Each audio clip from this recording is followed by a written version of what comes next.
இது ஒண்ணுக்காவது அல்லாமல் ஆணையா சொல்றா, உங்களை ஒழிப்பேன்டா, நான் உங்களை ஒழிப்பேன். இது ஒண்ணுக்காவது ஒழிப்பேன்.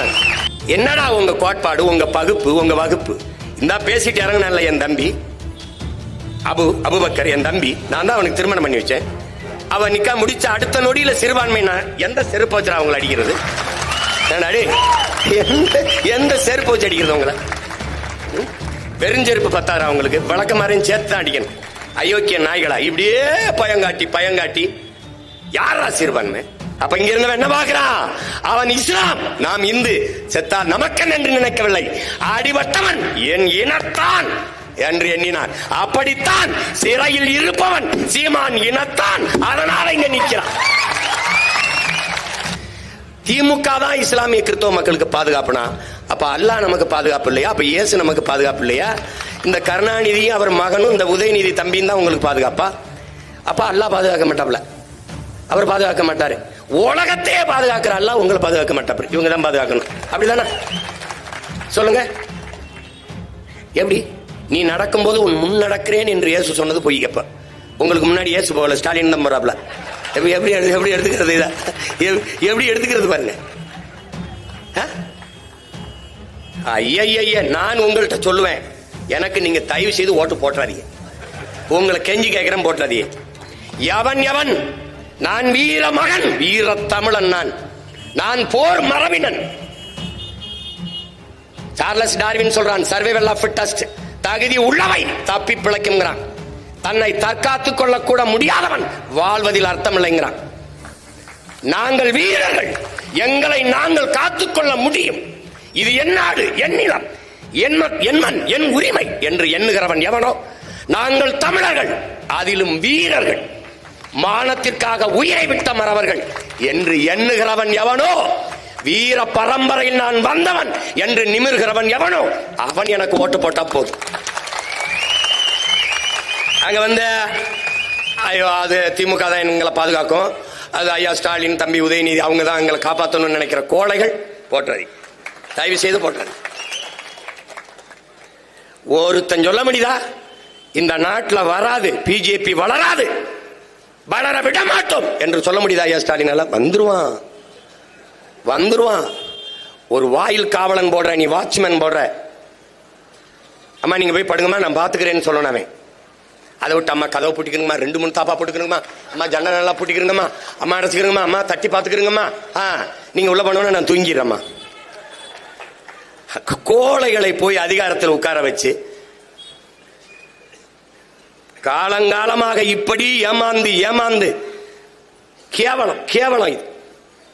இன்னும் அவன் சொல்றதுக்கெல்லாம் நீ நம்பிக்கிட்டு இருக்க சிறுபான்மைன்னு. ஒரு தடவை கூப்பிட்டு எப்படி சிறுபான்மை? சரி நான் சிறுபான்மை இஸ்லாம், நான் சிறுபான்மை கிறிஸ்தவன், மதத்தின் பேரால் நான் சிறுபான்மை, நீ பெரும்பான்மை. எதன் பொருட்டு?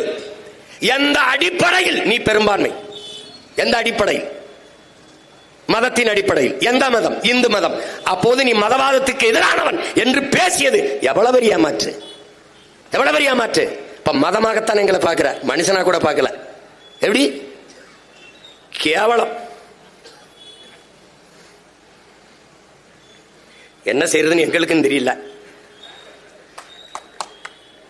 இப்போ உங்க மகன் அதிகாரத்தில் இருந்தா, எங்க அண்ணன் சொல்றாரு தடாரையும் என்ன தம்பி சீமானா இருந்தா நான் அண்ணே இதுக்கு பதில் சொல்லிட்டு போங்கன்னு, அந்த நிலைக்கு நான் வச்சாதானே நீங்க இந்த கேள்வி கேட்க போறீங்க. ஒரு வெரி ஃபைன் மார்னிங், ஒரு அதிகாலையில கதவை தர எல்லாம் வெளியில வா. இங்க இருக்கிறவங்களா அரேபியால இருந்து யாரும் இறக்கி விடப்பட்டவன் இல்லை. என் உடன் பிறந்தவர்களே, என் ரத்த சொந்தங்கள், என் உடன் பிறந்தவர்கள்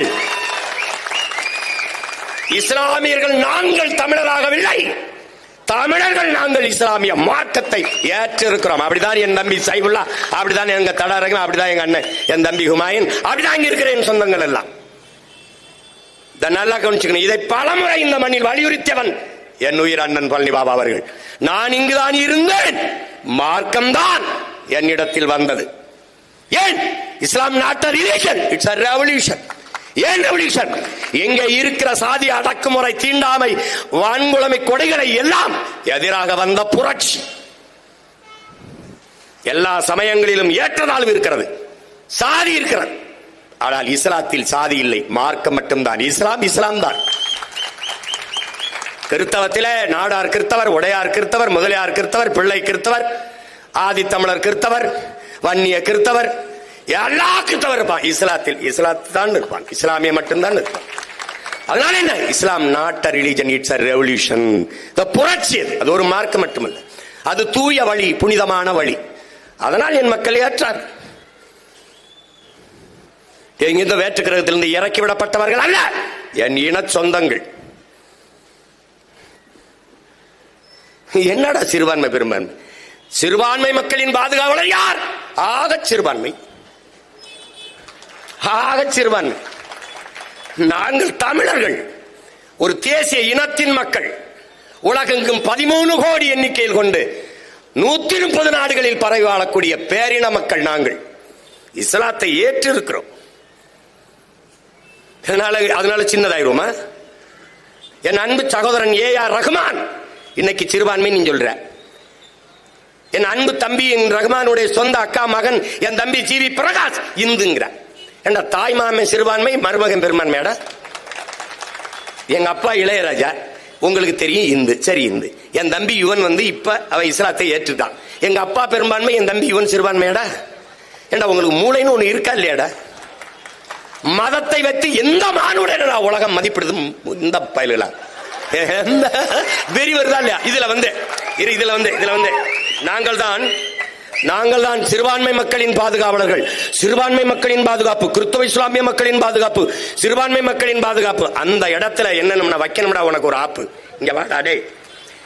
சிறுபான்மை மக்களின் பாதுகாப்பு என்ற சொல்லுகிற இடத்தில் அந்த சொல்லிலே ஒரு மிக கொடிய அச்சுறுத்தலை சொல்லுகிறான். சிறுபான்மை மக்களின் பாதுகாப்பு, சிறுபான்மை மக்களின் பாதுகாப்பு. என்னமோ எங்க அண்ணன் தடரையும் சொன்ன மாதிரி ஒரு பாதுகாப்பற்ற சூழலில் எங்களை நீ வாழ வச்சிருக்கியா? அப்ப இந்த நாட்டில் சிறுபான்மை மக்களை எப்படி பாதுகாப்பா கொஞ்சம் சொல்லு. ஸ்பெஷல் போர்ஸ் போடுவியா எங்களுக்கு? இல்ல வீட்டுக்கு 2 வாட்ச்மேன் வைப்பியா? இல்ல நீயே நிப்பியா? எப்படி பாதுகாப்பா சொல்லு. என்ன பாதுகாப்பு எப்படி சொல்லு? சிறுபான்மை மக்களின் பாதுகாப்பு என்பது என்ன? எப்படி? இப்ப என் தம்பி தங்கச்சி எல்லாம் போகும்போது கூட 2 போலீஸ் கூடவே அனுப்பியா? சிறுபான்மை மக்கள் பாதுகாப்பு பைத்தியம்.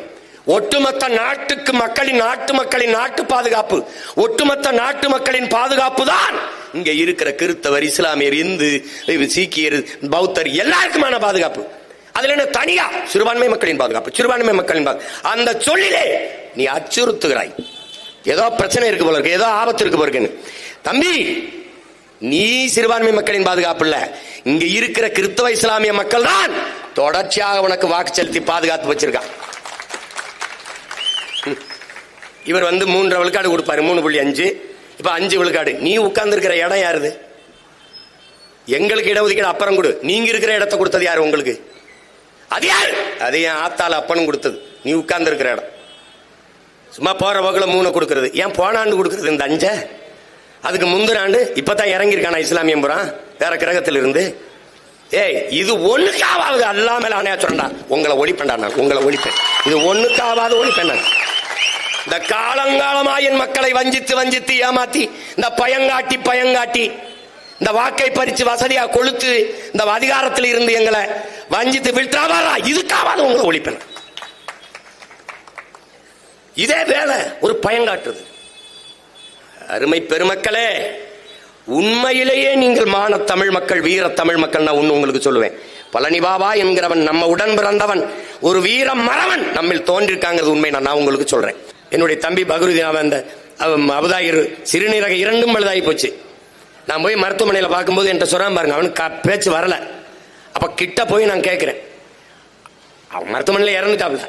அந்த உயிர் 2 சிறுநீரகமும் இயங்கல, உடல் சுத்தமா நலிவிட்டு போச்சு, மரணத்தை நெருங்கிட்டான். அப்பவாவது அவனை விடுதலை செஞ்சு வீட்டுல போய் அவன் உயிர் போறதுக்கு அனுமதிக்கல. அவன் மவுத்து அங்க நடக்கல. இந்த கோரை உள்ளம் கொண்டவன் நல்லது செய்வான்னு நம்பிட்டு உச்ச நீதிமன்றம் எங்களுக்கு உடல் நலிவுற்றுச்சு, நீங்க முன்விடுப்பு கொடுங்க, எங்களுக்கு விடுதலை செய்யுங்கன்னா சரி, அதை விடுதலை செய்யலாம்னு சொல்லும் போது, அரசுக்கு பரிந்துரைக்கும் போது, அரசு என் தம்பி சொன்ன மாதிரி பதில் மனு தாக்கல் பண்ணுது. எந்த மனநிலையில் உள்ளே சென்றார்களோ அதே மனநிலையில் தான் இன்னும் இருக்கிறார்கள். வெளியில வந்தால் இங்கே இருக்கிற இந்து மத தலைவர்களுக்கு உயிருக்கு ஆபத்து என்று யார் சொல்றா? இதே இஸ்லாமிய மக்கள், சிறுபான்மை மக்களின் பாதுகாவலர் அரசு தான் சொல்லுது. அவர்கள் உங்களை பாதுகாப்பு என்று சொன்னது சிறைக்குள் வைத்து 4 நூற்றாண்டாக பத்திரமா பாதுகாக்கிறோம். அவர்கள் விடுதலை என்பது செத்து நீங்க உயிர் போற விடுதலை இருக்குல்ல, அந்த விடுதலை தான் அவர்கள் சொல்கிறார். நீங்க நம்பி நம்பி சொல்லு. இவ்வளவுக்கும் புரட்சியில் பூத்த ஒரு மதம், அநீதிக்கு எதிராக நின்ற மதம், ஒரு மார்க்கம் உங்களுக்கு தெரியும். எங்க அண்ணன் தடா ரஹீம் அவர்கள் எது நமக்கான அரசியல்னு ஒரு கூட்டம் போட்டாங்க. அதுல நீங்க இஸ்லாமிய மக்கள் கிறிஸ்தவ மக்களை சாத்தானின் பிள்ளைகள் சாத்தானின் பிள்ளைகள் சொல்ல, சாத்தானின் பிள்ளைகளாக ஆகி கொண்டு இருக்கிறீர்களேன்னு சொன்னேன். அதுக்கு நான் விளக்கம் கேட்டேன். பதில் உங்ககிட்ட நீங்க உங்க எல்லாத்தையும் கேட்கிறேன், நீங்க சொல்லுங்களேன். சாத்தானின் செயல்கள் எது எது? தீய செயல்கள் ஹராம் எது எது? பைபிளில் சாத்தானின் செயல்கள் என்று எது இருக்குது? சாத்தானின் செயல்கள் தீய செயல்கள் என்று எது குர்ஆன்ல இருக்கு? அதை எல்லாம் இந்த கட்சிகள் ஆட்சிகள் செய்யுதா இல்லையா? அதான் என் கேள்வி. இருக்கிறா இல்லையா? மதுக்கடையை திறந்து வச்சு பல லட்சக்கணக்கான பெண்களின் வாழ்க்கையை, தாலி அறுத்து வாழ்க்கையை, பல கோடிக்கணக்கான பல லட்சக்கணக்கான உயிர்களை பறிப்பது ஹராமா இல்லையா? சாத்தானின் செயலையா இல்லையா? சொல்லுங்க. ஹீரா மலையில் இருந்து தானே நபிகள் இறையருள் பெற்றார். அந்த மலையை வெட்டி கல்குவாரின் கொண்டு போறான். லட்சம் 1000 பிரசங்கங்களை, மலை பிரசங்கங்களை சென்றார் இறைமகன் இயேசு. அந்த மலையை வெட்டி கொண்டு போறான். குன்றிருக்கும் இடமெல்லாம் குமரன் இருக்கும் இடமென்னா அந்த மலையை தான் குவாரி மலை மணல் நொறுக்கி கொண்டு போறான். ஏன் நீங்க கேட்கல? அது சாத்தானின் செயல் இல்ல. மணலை அள்ளி விற்பது, மலையை நொறுக்கி விற்பது, காடுகளை வெட்டி அழிப்பது, நீரை உறிஞ்சி விற்பது. ஒரு நீர் மனித உயிர்களுக்கு மட்டுமானதா? உலக உயிர்களுக்கு இல்லையா? காக்கைக்கு இல்லையா? கொக்குக்கு இல்லையா? குருவிக்கு இல்லையா? புல்லுக்கு இல்லையா? புண்டுக்கு இல்லையா? எல்லாவற்றுக்குமான அந்த உயிர் பாலை உறிஞ்சி விற்கிறானே, இதை அனுமதிக்கிறானே, இது ஹராமா இல்லையா? சாராயம் குடிச்சு செத்தவனுக்கு 10 லட்சம் கொடுக்கிற அரசு, இது ஹராமா இல்லையா? நாட்டு பாதுகாப்புக்கு செத்து வந்த ராணுவ வீரனை பார்க்கவே போகலையே அரசு, இது குற்றமா இல்லையா? பிள்ளைகள் படிக்கிற பள்ளிக்கூடத்தை கட்ட துப்புள்ளாத அரசு 100 கோடிக்கு சமாதி கட்டி புதகுழியை கட்டி குளிரூட்டி போட்டிருக்க, இது ஹராமா இல்லையா? என் மக்கள் ஆக்கிரமித்தாவிட்டார்கள் என்று புதுக்கோட்டையில அறந்தாங்கிலே வீட்டை இடிக்குதே, 500 வீட்டை. அதிராம்பட்டினத்தில் இடிக்குதே. அப்ப உலக புகழ்பெற்ற 2வது கடற்கரையை ஆக்கிரமிச்சு சமாதி கட்டியிருக்கே, இது கடற்கரை ஆக்கிரமிப்பு இல்லையா? அதை அவன் இடிப்பான், இவன் இடிப்பான், வருவான் இடிப்பான். இது ஆக்கிரமிப்பு இல்லையா? இது ஹராம் இல்லையா?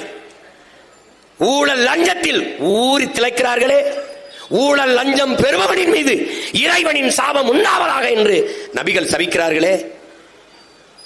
நீங்கள் ஊழல் லஞ்சம் பெறுகிறீர்கள், செய்கிறீர்கள் என்று சொல்லவில்லை. ஆனால் செய்கிறவர்களுக்கு துணை நிற்கிறீர்களே, அந்த சாபம் உங்களுக்கு படருமா இல்லையா? வருமா இல்லையா? இவர்கள் ஊழல் லஞ்சம் ஊறி திளைக்கிறார்களா இல்லையா? திளைக்கிறார்களே அல்ல. கொலை கொள்ளை இந்த நாட்டில் தினந்தோறும் நடக்குதா இல்லையா? சகிக்க முடியாத ஹராம். இதை தொடர்ந்து செய்கிற அதிகாரத்திற்கு நீங்கள் வாக்கு செலுத்தி வலிமை கொடுத்தால் சாத்தானுக்கு செய்கிற சேவையா இல்லையா? இது எப்படி? இதுதான் அநீதியை கண்டு அச்சம் இல்லாம எதிர்க்கிறதா? நாம் எதுக்கு இவங்கிட்ட கை கட்டணும்? என்ன நடந்துரும்? என்னமோ ஊரா நாட்டில் போய் வாழ்றீங்களா? இது நம் நாடு, நம் நிலம், நமது அதிகாரம், நமது உரிமை. இதுல இவர்கள் என்ன நம்மளை பாதுகாக்கிறது? என்ன பாதுகா? என்ன வந்துடும்? திமுக ஓட்டு போடல என்ன வந்துடும்?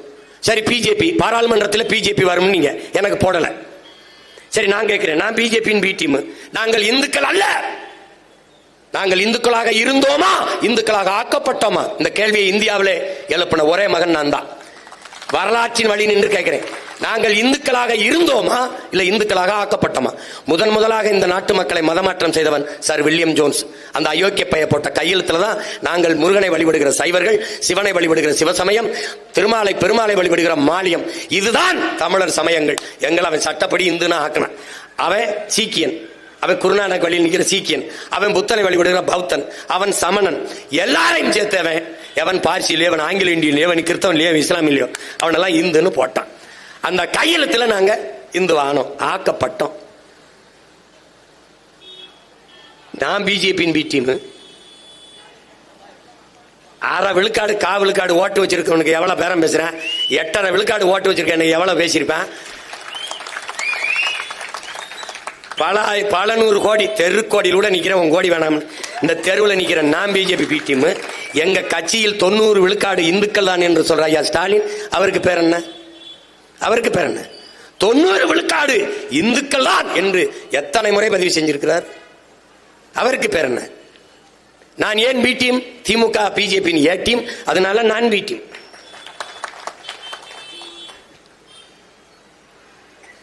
ஒரு ஈடி ரைடு வந்தவன ஓடி போய் வாரேன் மோடின்னு கையை பிடிச்சவரை போயிட்டு நீ பிஜேபி எதிர்க்கிறாரு. ஆபரேஷன் சிந்தூருக்கு முதலாக இந்திய பெருநிலத்திலே ஒரு மாநில முதல்வர் ஆபரேஷன் சிந்தூர் என்ற அந்த போரை ஆதரித்து பேரணி நடத்தின ஒரே முதல்வர் ஐயா ஸ்டாலின் தான். 22 மாநிலத்தில் பிஜேபி ஆளுது. ஒரு மாநில முதல்வர் கூட பாராட்டல, பேரணி போன. இவருக்கு பிறகுதான் டெல்லி முதலமைச்சரே பேரணி போனார், அணிவகுப்பு நடத்தினார். எடுத்த உடனே பேரணி நடத்தினார். ரஷ்யாவில் போய் எங்கள் நாட்டின் பாதுகாப்புக்கு இதை விட வேற வழி இல்லை, ஆபரேஷன் சிந்தூரை தவிர என்று பேசியவர் அம்மையார் கனிமொழி. ஒன்று செய், தண்ணீரை விட்டுவிடு. தண்ணீர் குடிக்காமல் ஒரு வாரம் இருக்கலாம். பாகிஸ்தானுக்குள்ள போற காற்றை மறைச்சிரு, ஏன்னா சுவாசிக்காம இருக்க முடியாது. இந்தியாவிலிருந்து காத்து வராதா அப்படின்னு வேணா தடு அப்படின்னு. நீங்க திருப்பி மறுபடியும் திமுகவுக்கே போடுங்க, எங்களை தூக்கி சுடுகாட்டில் போடுங்க, போட்டு விட்டுருங்க. பெத்த பிள்ளைகளை தெருவில் நின்று கத்த விட்டு மறுபடியும் நீங்க போய் இன்னுமா உங்களுக்கு எது சரி தவறுன்னு தெரியல. என்னைக்கு நீங்க மாற போறீங்க சொல்லுங்க? என்னைக்கு, எந்த இடத்துக்கு மாற போறீங்க? எந்த இடத்துல மாற போறீங்க? இவர்கள் ஏமாற்றுக்காரர்கள். என் மக்கள் இன்னும் நம்பிக்கொண்டலைகிறார்கள். அற்ப வாக்குக்கு அலைவார்கள். உங்களையும் என்னையும் ஒரு உயிராக மதிக்க மாட்டார்கள். இது அல்லாமைதானே. அவர்களுக்கு நமது உரிமையோ உணர்வோ உயிரோ முக்கியம் அல்ல, நமது ஓட்டு மட்டும்தான். ஏன் இந்த உலமாக்களை போன ஆண்டு கூட்டி மாநாடு போடவில்லை? 16 இடத்தில் இருக்கிறது. ஏன் எங்க அண்ணா தடாரங்க ஏன் போன ஆண்டு போடவில்லை? அதற்கு முந்தைய ஆண்டு போடவில்லை? ஏன் இப்போது நடக்கிறது?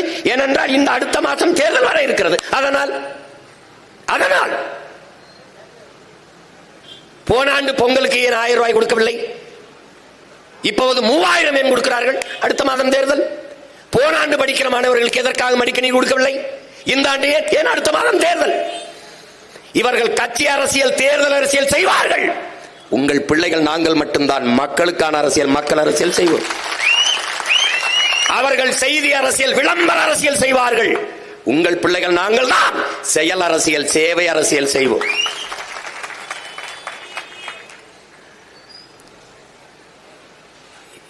எல்லா துன்ப துயரங்களில் இருந்து நாம் விடுபட முடியும். அதற்கான வலிமை நம்மிடத்திலே இருக்கிறது. ஆனால் அறிவார்ந்த என் தமிழ் சமூக மக்கள், என்னிலும் இளைய என் தம்பி தங்கைகள் புரிந்து கொள்ள வேண்டும்.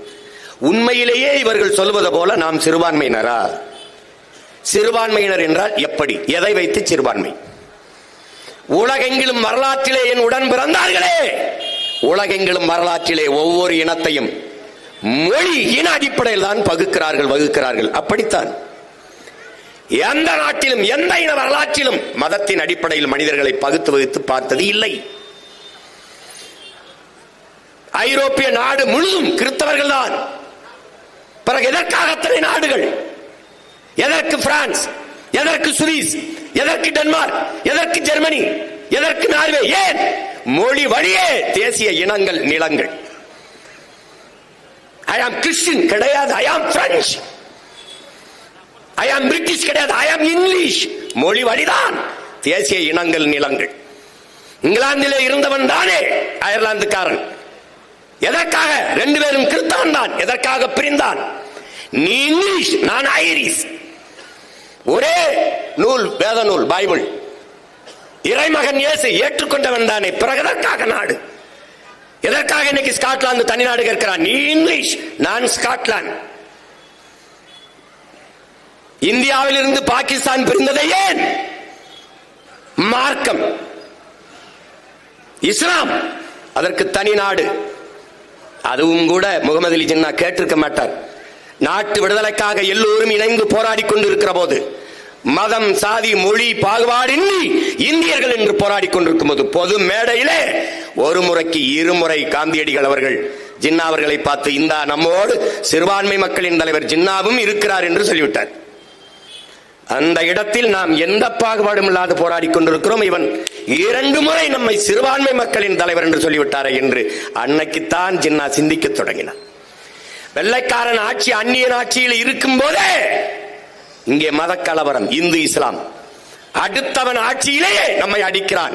அப்ப இவரிடத்திலே அதிகாரம் போனால் நம் மக்கள் பாதுகாப்பாக வாழ்வது கடினம் என்ற முடிவெடுத்து செப்பரேட் பாகிஸ்தான் என்ற முடிவில் உறுதியாக இருந்தால் முகமது அலி ஜின்னா. 46 அடைய வேண்டிய விடுதலை ஜின்னாவால் தான் ஓராண்டு தாமதமாச்சு. யார் போய் பேச போனாலும் மவுண்ட் பேட்டன் ஜின்னாவை சமாதானப்படுத்தி, ஜின்னாவை கன்வின்ஸ் பண்ணிட்டு வா, ஜின்னாவை சரி பண்ணிட்டு வா, அவர் தனி பாகிஸ்தான், அதை தவிர வேற தீர்வில்லை என்று உறுதியாக இருந்ததால் ஒரு நாள் முன்னாடி பாகிஸ்தான் விடுதலை அடைந்து போனது. அங்கே போன பிறகு ஒரே மார்க்கம், ஒரே இறை, ஏக இறைவன் அல்லாஹ், ஒரே நூல், நபிகளின் மொழி குர்ஆன், ஒரே வழி நபிகளின் வழி. பிறகு எதற்கு பங்களாதேஷ்? ஜின்னா சொல்கிறார் உருது ஆட்சி மொழி என்றார். டாக்கா பல்கலைக்கழகத்திலே படித்துக் கொண்டிருந்த மாணவர்கள், முஜிபுர் ரஹ்மானும் அவருடைய நண்பர்களும் என் தாய்மொழி வங்க மொழி என்னானது என்றால் கலவரம். ஒரே மார்க்கம், ஒரே இறை, ஒரே வழி நபிகளின் மொழி வழி. ஆனால் நீ உருது, நான் வங்காளி. இதாண்டா நான் இஸ்லாத்தை ஏற்றிருக்கிறேன். அவன் அரேபியன், அவன் உருது, அவன் வங்காளி, அவன் மலையாளி, அவன் தெலுங்கன், அவன் குஜராத்தி, அவன் பீகாரி, நான் தமிழன். தாண்டா கோட்பாடு. உலகெங்கிலும், எனக்கும் உனக்கும் இல்ல, உலகெங்கிலும் வரலாற்றின் வழி இதுதான். இந்தியா இத்தனை மாநிலங்கள் பிரிக்கப்பட்டிருக்கிறது, 29 மாநிலம். எந்த மாநிலம் சாதிக்காக மதத்துக்காக பிரிக்கப்பட்டதின் உடன் பிறந்தார்களே? மொழி வழியே தேசிய இனங்கள், நிலங்கள். நாங்கள் தமிழர்கள் தமிழ்நாடு, அவர்கள் மலையாளிகள் கேரளா, அவர்கள் தெலுங்கர்கள் ஆந்திரா, அவன் மகாராஷ்டிரா, மராட்டியம் மகாராஷ்டிரா. அறிவு சமூகமே, இந்துதானே? குஜராத்தில் இருப்பவனும் மராட்டியத்தில் இருப்பவனும் மகாராஷ்டிராவில் இருப்பவனும் இந்துதானே? அப்ப ஒரே மாநிலமாக இருக்கும் போது எதற்காக குஜராத்தை தனி மாநிலமாக கேட்டான்? பதிலாற்றிற்கு யாற்றிற்கு? ஒரே மாநிலமாக இருந்தது மகாராஷ்டிரமும் குஜராத்தும். எதற்காக பிரிந்தது? நீ மராட்டியன், நான் குஜராத்தி. எங்க இருக்குது மதம்? பங்களாதேஷ், கிழக்கு பாகிஸ்தான், அங்க உருது வங்காள பிரச்சனை. போராடுகிறவன் கிழக்கு பாகிஸ்தான்ல இருந்து போராடுபவன் யார்? வங்காளி. போராடுகிறவன் மார்க்கம் எது? இஸ்லாம். அன்னைக்கு மேற்கு வங்கம், அதே வங்க மொழியை தாய்மொழியாக கொண்டவன் ஒரு மாநிலம். அந்த மாநிலத்தின் முதலமைச்சர் யார்? காங்கிரஸ் கட்சியின் முதலமைச்சர் சித்தார்த்த சங்கரேங்கிற முதலமைச்சர். அன்னைக்கு பிரதமர் யார்? இந்திரா காந்தி. அங்கே போராடி கலவரத்தில் சிக்கி சாபவன் யார்? இஸ்லாமியன். இங்கே ஆட்சியில் இருப்பவன் யார்? இந்து. மேற்கு வங்கத்திலே சித்தார்த்த சங்கரே சொன்னதென்ன? எழுந்து சொன்னார், கிழக்கு பாகிஸ்தானிலே என் இன மக்களை பாகிஸ்தானியர்கள் கொள்கிறார்கள். நீங்கள் ராணுவத்தை அனுப்பி, டியர் மேடம் இந்திரா காந்தி, நீங்கள் ராணுவத்தை அனுப்பி காப்பாற்றவில்லை என்றால் என் காவல்துறை அனுப்பி நான் காப்பாற்றுவேன் என்ற அழைப்பு, அந்த அறைகோல் விடுத்த பிறகு அம்மையார் இந்திரா காந்தி ராணுவத்தை அனுப்பி சண்டையிட்டு கிழக்கு பாகிஸ்தானை பிரித்து அவர்கள் தாய் மொழியிலேயே பங்களாதேசம் என்று நாடை கட்டினர். இவர்கள் இன்றும் நான் சொல்லுவேன், நேரம் ஆகி போச்சு, அதனால நிறைய பேச முடியாது. இதெல்லாம் இந்த ஆவணப்படத்தை ஒரு நாள் வெளியிட்டு மிச்சத்தை எல்லாம் வச்சு அங்க நான் பேசிடுறேன். ஆனா ஒண்ணு மட்டும் நான் உறுதி சொல்றேன், நீங்கள் எங்களுக்கு வாக்கு தந்தாலும் தரவில்லை என்றாலும் நாங்கள் உறுதியாக ஒரு நாள் வெல்லுவோம். அன்னைக்கு நான் இந்த பாருங்க, நான் ஒரு சத்தியம் தருகிறேன், ஒரு சத்தியம் தருகிறேன். அன்னைக்கு வந்து இங்கே கண்ணீர் சிந்தி என் தங்கைகள், என் தங்கை முபின், என் தங்கையின் மட்டுமல்ல, இங்கே கண்ணீர் சிந்திய எல்லா என் தங்கையினுடைய கண்ணீரையும் இந்த அண்ணன் துடைப்பேன் என்கிற உறுதியை நான் தருகிறேன்.